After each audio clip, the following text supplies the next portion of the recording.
En general, ustedes están viendo que la izquierda, no hablemos más de progresismo, la izquierda está en completo desorden, revuelta. Hoy día creo que llevan, abro comillas, al Tribunal Supremo a Mariana Elwin en la democracia cristiana. Están en un despelote, no saben qué van a hacer de sus vidas, pero está claro para dónde va la cosa. Aquí otra vez funciona la teoría del buque madre, el peso principal de la historia. El peso principal es que se van de alguna forma a reagrupar con algún otro nombre, probablemente, y van a ofrecer como programa el que siempre han ofrecido, los mismos clichés y el agregado de una incentivada y crecida rabia y un afán de hacerle zancadillas al gobierno que viene. Ese va a ser su programa, no va a ser otro.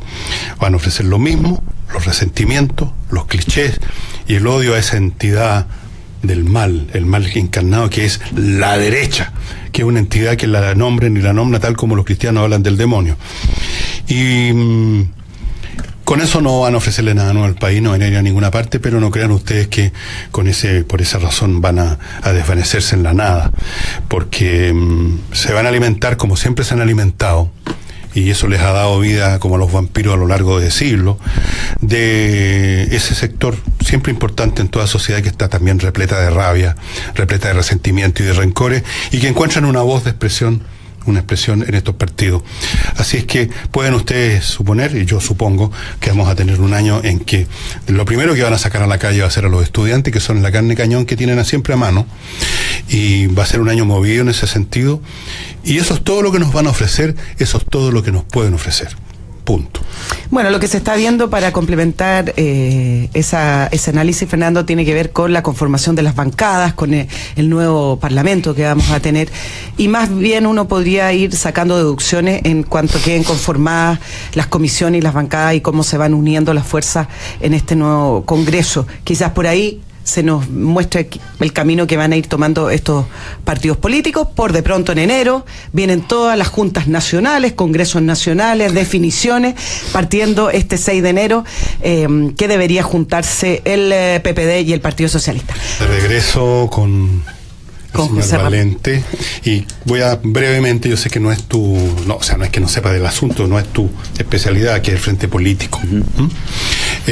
Como dije en mi notificado número 1, va a haber un año donde la izquierda, que no tiene nada y nunca ha tenido nada que ofrecer real, más allá de los clichés y de la rabia, que es el combustible emocional que los ha alimentado de la época de las cavernas hasta ahora, van a salir a joder lo más que puedan y se van a reagrupar en función van a ponerle una marca comercial, defender los derechos de los trabajadores o defender las conquistas del progresismo, pero van a fastidiar.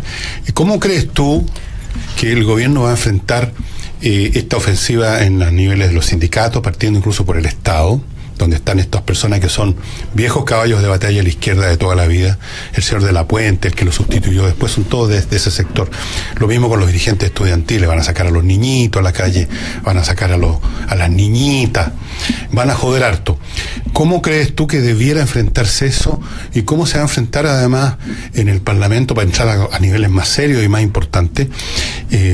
¿Cómo se va a mover el gobierno ahí? ¿Va a intentar o debiera intentar conquistar, aunque sea individuo por individuo, o acaso tratar de hacer algún tipo de tratados más institucionales con algunos sectores, aunque eso es casi imposible?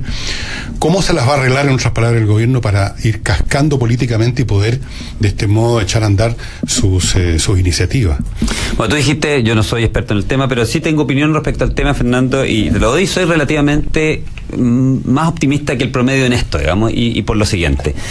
Claramente, y ustedes lo van a entender bien, digamos, los políticos se mueven de acuerdo, ¿no es cierto?, a cómo se mueva su audiencia, y en este caso son los votantes. Yo creo que si ha habido algo que ha pasado en los últimos 4 años, que ha habido aprendizaje de la sociedad en algunos aspectos. Uno de ellos ha sido el que, por ejemplo, hace 4 o 5 años atrás, un grupo de alumnos de 15 años tomándose y rompiendo un colegio era visto con cierta simpatía, porque eran sus demandas.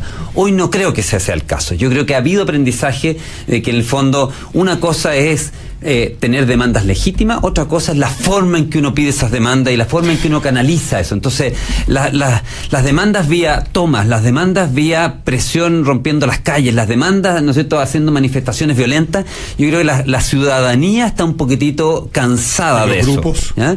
Los grupos van a intentar hacerlo, pero el tema es si tienen apoyo ciudadano. Te recuerdo lo siguiente, en las manifestaciones del 2011, cuando tú le preguntabas, hacías encuesta y preguntabas si la gente estaba de acuerdo con las demandas de esas manifestaciones, 80% de los chilenos se manifestaba de acuerdo. Bueno, tenían mucho apoyo ciudadano. Eso obviamente movilizó a los políticos, porque los políticos dicen, bueno, si el 80% de los chilenos está de acuerdo con las marchas, yo me movilizo en esa dirección. O sea, hoy día creo que lo que puede ocurrir es que tú puedes, obviamente, los grupos organizados, intentar hacer esa misma presión, pero si no logras apoyo ciudadano, porque la ciudadanía está un poquito cansada de eso, y la ciudadanía lo que quiere es acuerdo, lo que quiere, ¿no es cierto?, es que las cosas se hagan civilizadamente, lo que quiere, ¿no es cierto?, es que es borrar un poco ese país, digamos, medio chato que se mete hacia adentro y mira, y solo se mira, digamos, ¿no es cierto?, los zapatos, y que no mira hacia el resto del mundo y las cosas que están pasando. Yo creo que eso es un poquito lo que dio el triunfo a Sebastián Piñera. Ese cambio de decir, ¿sabes qué más? Esto de rivalizar de esa forma en la calle y a palo no es algo que nos va a llevar, yo estoy contigo en que la elección misma de Piñera es una muestra de eso, que ha habido un aprendizaje al público. Lo que yo creo que no había un aprendizaje de estos grupos, porque no tienen nada que aprender, no pueden salir de su esfera. Del mismo modo que una beata no va a dejar de creer en la Virgen de Lourdes por el hecho que al cura de la esquina lo pillaron persiguiendo a unas niñas. Hay ciertas cosas que no cambian, y aunque hagan un esfuerzo, lo único que han logrado, y tú lo ves en los últimos años políticos de la izquierda, es cambiar el lenguaje. Entonces, en vez de izquierdistas, ahora son progresistas. No hablan de algunas palabras que son tabú, pero básicamente sus principios, sus odios, sus resentimientos y sus posturas siguen siendo la misma. Eso es lo que creo que va a pasar. Efectivamente no van a encontrar ahora apoyo público. Y creo que lo peor que podría hacer el gobierno, por ejemplo, es cuando empiezan las primeras marchas fuertes, lo peor que podría hacer el gobierno es darse el gustito de hacer lo que no hizo el anterior y reprimirlos más. Yo creo que hay que dejarlo a que se hundan y se disparen solo en el zapato. Eso es lo que yo creo maquiavélicamente. Voy a retomar la pregunta para irnos al tema de economía. Y te preguntaba finalmente con respecto al impuesto, pero yéndonos al tema de cómo se gasta aquellos impuestos, independiente a la tasa impositiva que tenga el país. Si se gastan mal, puedes tener un impuesto de 50% si quieres, pero se va a gastar mal y eso no va a repercutir en lo que queremos, que es que la gente sienta que su país está creciendo y que están siendo bien atendidos, por ejemplo, en el caso de la salud. ¿Por qué te lo digo? Porque veía el fin de semana que la deuda estatal alcanzaba los 64.800 millones de dólares, lo que equivale más o menos al 23.7% del PIB. Y me preguntaba cuánto de esa deuda, si es que lo sabes, yo no sé si ya te entregaron las carpetas desde el gobierno saliente, cuánto de esa deuda se ha traducido finalmente, más que en gasto, en una inversión, en que digamos, esto en algún minuto va a dar frutos, estamos invirtiendo, entonces por eso nos endeudamos, o más bien esto fue puro gasto que no lo vamos a ver del punto de vista de los ciudadanos. ¿Cómo se disgregan estas cifras? Quiero entenderlas. Te voy a decir una obviedad, el porte, no sé, no importa que sea obvio, porque nos hicieron una reforma tributaria y quiero saber si funcionó. Entonces, para la gente. La obviedad del porte de una catedral, ¿no es cierto?, es que la deuda tú la acumulas cuando gastas más de los ingresos que tienes, digamos, y eso le ocurre a la familia, le ocurre a las empresas y le ocurre a los países. O sea, ¿qué pasó en estos últimos 4 años? Que tú dijiste, yo tengo un programa de gasto, yo quiero gastar plata, y esa plata se gastó independientemente de los ingresos que tú estabas recolectando, y estabas teniendo mucho menos ingresos porque al final por un lado, ¿no es cierto?, tuviste menos ingresos por el lado del cobre, pero por otro lado también tuviste mucho menos ingresos de lo esperado por el lado del crecimiento económico. El programa de Michelle Bachelet fue construido sobre la base de que el crecimiento económico iba a estar en torno al 4 o 5% por año, y terminó siendo, como dije antes, 1,8%. Eso significó que los ingresos fiscales fueron muchísimo menores. Y sin embargo, en vez, ¿no es cierto?, de decir, bueno, vamos a ajustar nuestras pretensiones de gasto, lo que hizo el gobierno, sobre todo el año 2014 y 2015, fue al revés. Dijo, como el crecimiento está siendo poco, vamos a gastar mucho más plata porque eso va a hacer crecer la economía. Está esa vieja idea, ¿no es cierto?, más bien keynesiana, esta idea de, mire, en realidad la gente irracionalmente no quiere levantarse a trabajar bien, entonces nosotros la vamos a incentivar por la vía de tirar plata, digamos, a la economía, para que entonces así la gente empiece a trabajar. Pero déjame entenderlo, José Ramón. Entonces, voy a terminar.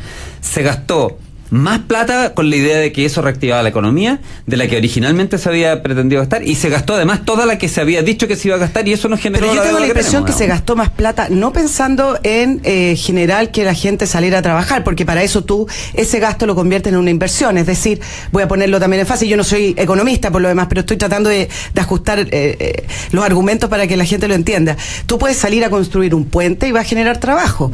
Lo que tengo la impresión es que se salió a gastar más plata y se hizo engordar el Estado de una manera que sería como cuando tú en tu casa no te alcanza el presupuesto, pero sigues comprando televisores y sigues comprando bienes santuarios que finalmente no tienen ningún valor. Entonces, mi pregunta es, si ustedes manejan las cifras de esa deuda que tenemos, ¿cuánto finalmente lo podrías desglosar en una especie de inversión o fue puro gasto estatal, contratación de gente? No, es prácticamente imposible tener el desglose al detalle, pero sí tienes algunos datos. Tú mencionas contratación de gente. Los nuevos empleados públicos en esta administración representan más de 2.500 millones de dólares al año de gasto para el sector público. ¿Son necesarios o no sabemos? Si son necesarios no sabemos, porque hay que ver y evaluar. Como dijo el ministro de Hacienda, ¿no es cierto? Nicolás Aguirre dijo, bueno, nosotros tenemos mucho más información que los analistas, así que obviamente ellos no pueden hacer tan buenas predicciones como nosotros, digamos. Entonces, solamente cuando evalúen los programas y veas, digamos, en qué se gastó esa plata, al detalle vas a poder saber si es necesario o no. Pero sí tenemos algunas ideas. La misma Dirección de Presupuesto de Chile evalúa, no todos, pero evalúa algunos programas, y se pone un programa de evaluación de programas al año, ¿ya? Y esos programas mayoritariamente salen mal evaluados. Después el Ministerio de Desarrollo Social también evalúa sus programas sociales, y de nuevo, mayoritariamente salen mal evaluados. Entonces, tú tienes que decir, bueno, estoy gastando plata en programas que la Dirección de Presupuesto y el Ministerio de Desarrollo Social, que son parte del gobierno, los evalúa como deficiente, y cuando lo evalúa como deficiente está diciendo, mire, había una idea de un programa, se pasó una ley con la idea de apoyar a algo, de resolver algún problema, y ese problema no está siendo bien resuelto, claro. Y se está gastando toda la plata y no está siendo bien resuelto. La plata se está quedando en burocracia, o se está quedando en otras cosas, o se está yendo por otros lados. Bueno, obviamente uno tiene que hacer ese análisis como mínimo de responsabilidad con la gente que está pagando impuestos y decir, mire, ¿sabe qué más? Vamos a analizar si nosotros mismos estamos diciendo que están mal evaluados, veamos si lo continuamos, si no lo continuamos, si lo mejoramos, si lo cambiamos, ¿qué se hace? Claro. Yo creo que ha sido puro despilfarro, ni siquiera la palabra gasto viene a cuento acá. Despilfarro significa tirar plata por la ventana. Y cuando uno observa la cantidad de gente que ha entrado a organismos nuevos que ya no tienen ningún significado, como me decía hoy día Nicole, ¿qué es eso el Ministerio de la Mujer? Pero en el contexto de que, ¿por qué le comentaba esto antes de entrar al programa? Porque creo que hace falta una discusión de verdad profunda y alguien que tenga las agallas de hacerlo, en el sentido de que Chile, por ejemplo, cuenta con 23 ministerios. Yo no sé si son los 23 ministerios necesarios. Y cada ministerio, el que se haga el trabajo de entrar a ver los organigramas, falta el puesto del gallo que abre la puerta. Entonces, hace falta una conversación seria de hacerlo moderno. Bueno, pero sí, eso es lo que voy a decir, claro. Pues, Nicole, que hay ministerios que simplemente no se ve cuál es la utilidad que cumplen, sobre todo cuando hay otros organismos que ya las cumplen. Está claro, ¿para qué estamos con payasas? Que el plan aquí no era producir algún efecto para resolver problemas o para producir una inversión. Aquí la cuestión era darle pega simplemente a miles y miles de compañeros y combatientes y comandantes, y el objetivo en última instancia era secuestrar el Estado. Era coparlo, no apoderarse de él con la entrada a la ciudad de unos barbudos disparando metralletas, sino que coparlo por dentro, y lo coparon. Y la pregunta que le hice, me acuerdo, en un Tolerancia Cero al presidente Piñera ahora, es ¿qué van a hacer con esa gente? ¿Cómo van a deshacerse de esa gente? Porque en esto, como en otras cosas, se han atornillado instancias institucionales y culturales que son muy difíciles de desarmar. Incluso este tema que te planteó al principio Nicole de los tributos, una cosa tan evidente y que es pura matemática, va a ser difícil retrotraerla, porque se instaló ya, como dicen los ciúticos, en la mente colectiva o algo así, la idea de que eso sería favorecer a los ricos para que se vayan a construir la 8ª o enésima vivienda y se compren el 20º avión. Es muy difícil. ¿Cómo tú cierras programas? Que significa echar gente a la calle. ¿Cómo tú logras reparar?